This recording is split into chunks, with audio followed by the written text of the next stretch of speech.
आवाज जनतेचा, लढा सर्वसामान्य जनतेच्या न्याय व हक्कांसाठी।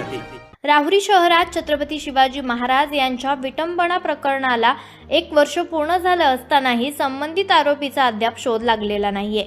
या पार्श्वभूमीवर वर्षभर विविध आंदोलने आणि निदर्शने करूनही पोलिसांना यश न आल्यानं संताप व्यक्त केला जात आहे। या प्रकरणी राहुरी येथील कृषी उत्पन्न बाजार समितीचे माजी उपसभापती साहेबराव म्हसे यांनी औरंगाबाद खंडपीठात प्रशासनाविरोधात याचिका दाखल केली आहे। धानोरे तालुका राहुरी येथे आयोजित पत्रकार परिषदेत त्यांनी या संदर्भात माहिती दिली।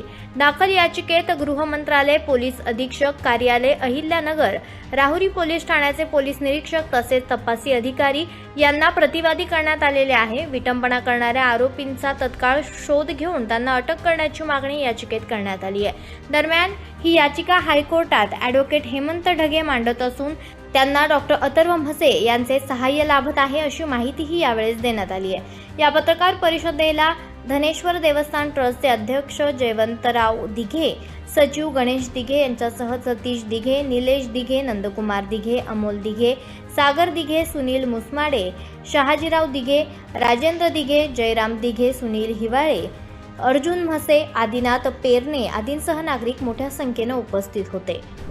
छत्रपती शिवाजी महाराजांच्या पुतळ्याची विटंबना होऊन 4 दिवसातच वर्ष होईल आणि तपास यंत्रणेने कुठल्याही प्रकारचा त्यामध्ये आरोपी शोधले नाही। त्यामुळं आपण हायकोर्टामध्ये तपास यंत्रणेच्या विरोधात याचिका दाखल केलेली आहे आणि दाखल करताना आपण SP, कलेक्टर, PI, DYSP, तहसीलदार यांना पार्टी केलेला आहे। त्याचबरोबर गृह मंत्रालयाला सुद्धा आपण पार्टी केलेला आहे। काय मागणी आहे तुमची? मागणी सोपी आहे एकदम। छत्रपती शिवाजी महाराज असतील, अहिल्यादेवी होळकर असतील, जे जे महापुरुष आहेत त्यांच्याबद्दल जर इतका मोठा गुन्हा होतोय, जर आरोपी सापडत नसले तर शासन काय करते हा महत्त्वाचा विषय। शासनाला सगळ्या ठिकाणी लक्ष द्यायला वेळ आहे, परंतु महापुरुषाची आणि आपले वकील कोण आहेत? आपले वकील आहेत ॲडव्होकेट हेमंत ढगे यांच्या मार्फत आपण याचिका दाखल केलेली आहे आणि याचिका दाखल केली त्याचा सगळा विस्तृत रिपोर्ट त्यांनी त्यांचे ज्युनियर ॲडव्होकेट अथर्व साहेबराव म्हसे यांना दिलेला आहे। ते वाचून दाखवतील। प्रशासनासाठी हा आरोपी अज्ञात आहे जसं तुम्ही म्हणले, पण अख्ख्या तालुक्याला माहिती आहे याच्या मागे कोण आहे। मला प्रशासनाला हे सांगायचं आहे की तुम्ही तर यात काही केलेलंच नाहीये। तर ह्या संदर्भात आम्ही तुम्हाला दाखवू इच्छितो, बॉम्बे हायकोर्टमध्ये क्रिमिनल रिट पिटिशन फाईल केलेली आहे under article 226 of the Indian constitution.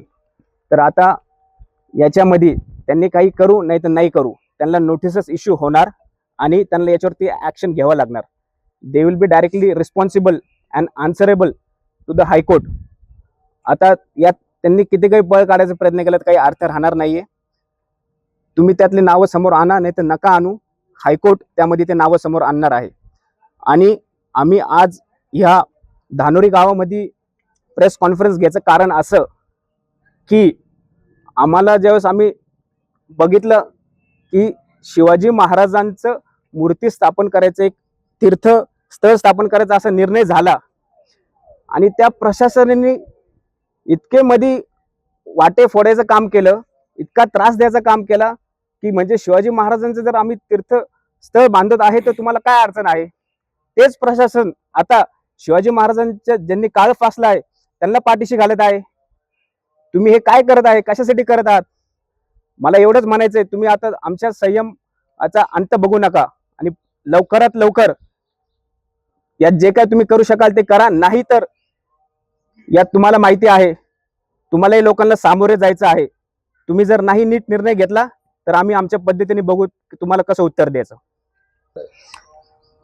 ह्या याचिकेचे पिटिशनर आहे साहेबराव पाटीलबा म्हसे आणि जे रिस्पॉन्डंट असणार आहे त्यात फर्स्ट रिस्पॉन्डंट गृह मंत्रालय असणार आहे, second respondent superintendent of police Ahilyanagar असणार आहे, थर्ड रिस्पॉन्डंट कलेक्टर अहिल्यानगर, तहसीलदार राहुरी आणि PI राहुरी हे त्यातले पार्टीज असणार आहेत।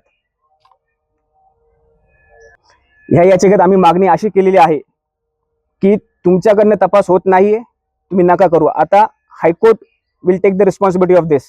यात असं आहे की भारतीय न्याय संहितेचे काही सेक्शन्स आहेत, त्याच्यामध्ये जर तुम्ही समाजामध्ये तेढ निर्माण करायचा प्रयत्न केला तर त्या संदर्भात कठोर कारवाईचे आदेश आहे. हे असताना देखील जर इन्व्हेस्टिगेशन ऑफिसर्स डिले करत आहे तर त्या संदर्भात हायकोर्ट त्यांना आता क्लिअर डायरेक्शन्स देणार आणि ही केस अंडर हायकोर्टच्या ऑब्झर्वेशन असणार आहे. तपास यंत्रणेवरती आम्ही याचिकेत अशी मागणी केलेली आहे की तपास यंत्रणेने यात खूप डिले केलेला आहे, तर तुम्ही याच्यात लक्ष घाला आणि लवकरात लवकर याच्यावरती जी काही कारवाई करता येईल ती करा, असं याचिकेत आम्ही हे केलेलं आहे. गुन्हे दाखल करावे अशी मागणी आहे.